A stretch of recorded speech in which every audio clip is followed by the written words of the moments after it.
Senator, last week, or late last week, I guess it was, the Bush administration sent home 15 prisoners from the Guantanamo Bay compound and moved them back to their home nations, which still leaves close to 300 enemy combatants at that facility, many uncharged. Yeah. I'm just wondering what you make of the fact that 6 years later this facility continues to operate, and what, under your presidency, how would you act under your presidency to deal with this? It's a travesty. It's a travesty. We had a chance, all the presidential candidates talk about I'd close down Guantanamo. They had a chance to do it with me in March of 2005. We had a vote. $36 million to make permanent Guantanamo Bay. I'm the only one that voted against it. Back in March of 2005, I called for it to be shut down.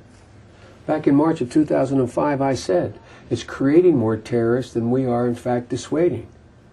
People thought that, that's an outrageous thing for Biden to say. Guess what? The NIE last February said, the policy of our position in Iraq, eavesdropping in Guantanamo Bay, has created more terrorists than we have destroyed. Period. Al-Qaeda is stronger today than it was before 9/11. It's all, not all, it's in significant part because we have yielded on all our value set. First thing I get asked by heads of state, within 5 minutes of meeting with them, why is Guantanamo still open? You know, look, I would shut it down immediately. Where would I move them? First of all, some of them who were in danger, and some of them who, in fact, I thought were there not legally, I would send them home, just like happened to some of them there. The second one, if those weren't being tried, I would try them. I would bring them to the United States of America. Why is our system afraid to be judged by the whole world in terms of the fairness of how we can conduct it? But just to get to the effectiveness of your argument, you're convincing now. Either you were using different language back then that wasn't effective. Same exact language. Well, then there's something wrong in Congress. Courage. Courage. Courage. You know the answer. Well, it's simple. I lament look, the answer. it's a saying. I lament it too, but look what we did in August of this year. The president started this talk about, and you all heard it, chatter. Remember we started hearing about chatter at the end of July? I actually said to my colleagues, something's coming, guys, and it ain't a terrorist attack. It is not a terrorist attack. It's an attack on the Constitution. I pled with my Democrats, do not give him he's going to send up a bill.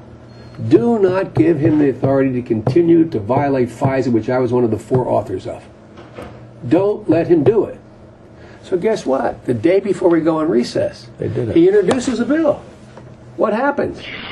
The Democrats decided that, as one Democrat, which I will not name, said to me, Joe, it's easy for you to be this way. Everybody knows you have a strong record on terror. But what happens if in August there's an attack and I voted not to allow him to continue? I'll be dead. Give me a break. You got to stand up. Some things are worth losing elections over. And if you take a look at my record, I've never failed when I believe something to say it. Say it. And all the candidates back in 2005, they were asked, go back and check their responses, the Democratic candidates. They said, well, I couldn't make up my mind yet. I'd have to wait till I see. I voted for it, but, you know, in terms of whether or not it makes sense, I have to wait till I'm president. And what did you have to know that you didn't know now? What do you have to know? They're still arguing this, aren't they? It's back sure before. They are. Absolutely, they're still arguing it. And what's the chances that we're going to get a bill that immunizes the telephone companies from stealing our information? 65%, 70% chance. Good chance, I mean? That we won't get. Oh, that we won't get. Look, here's what's going to happen Monday, folks. We're going to go down there and, what's today? Today's Monday. Mm-hmm. What's happening right now is that there is going to be a cloture vote, and the Republicans want to get 60 votes to, in fact, accept the Intelligence Committee report rather than the Judiciary Committee report, which gives them immunity. Now, people are saying they're going to filibuster. Well, Chris Dodd, he's a really good guy and a really good friend of mine, went home, quote, to filibuster. He had 2 hours to speak before the vote. I don't know what the outcome of the vote was yet, but my guess is they got cloture. If they got cloture, that means no senator can speak more than an hour. So much for a filibuster. We should have never scheduled a cloture vote. Harry Reid, Ted Kennedy, Joe Biden, Russ Feingold, a group of us sent a very strong letter to our leader saying, Harry, don't bring up the intelligence bill unless you bring up the Judiciary Committee bill at the same time. So what Harry do? File cloture on the intelligence bill. Was he a dim bulb or? No, look, there's an awful lot of, look, just like you did your homework, I tried to do my homework and go back and see what you guys write. You're more simpatico with me than anybody out there in your editorials, if you really look at what I've written or what I've said. But guess what? You're in a minority too. Most newspapers don't agree with you guys. We can only be responsible for southwestern New Hampshire. Bingo. All I can be responsible for is my own vote. You understand? We have President Gore, who was followed by President Kerry. You've got to look a little beyond. No. But look. All kidding aside, folks. The central point here is the Democratic Party continues to wrestle with what they know their Achilles heel is. They're afraid.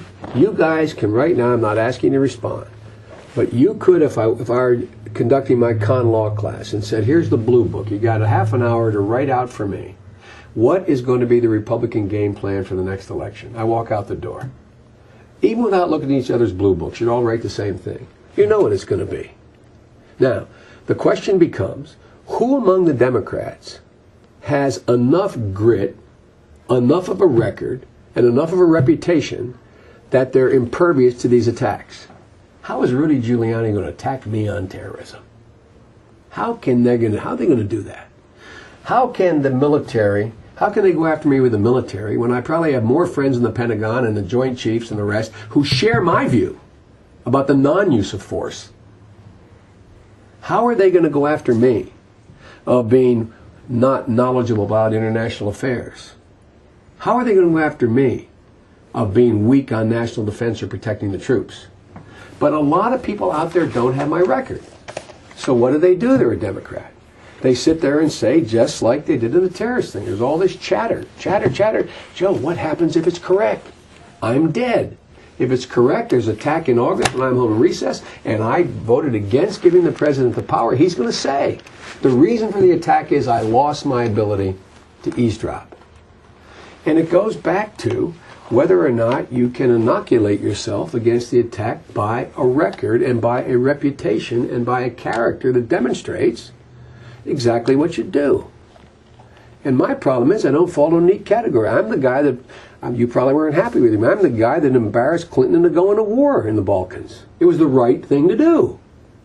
I'm the guy when the genocide was going on, got in a plane myself and flew to Belgrade and sat down at a table no bigger than this in Slobodan Milocevic's office. And when he said, what do you think of me, Senator? I said, I think you're a damn war criminal, and I'm going to spend the rest of my life seeing you tried as one.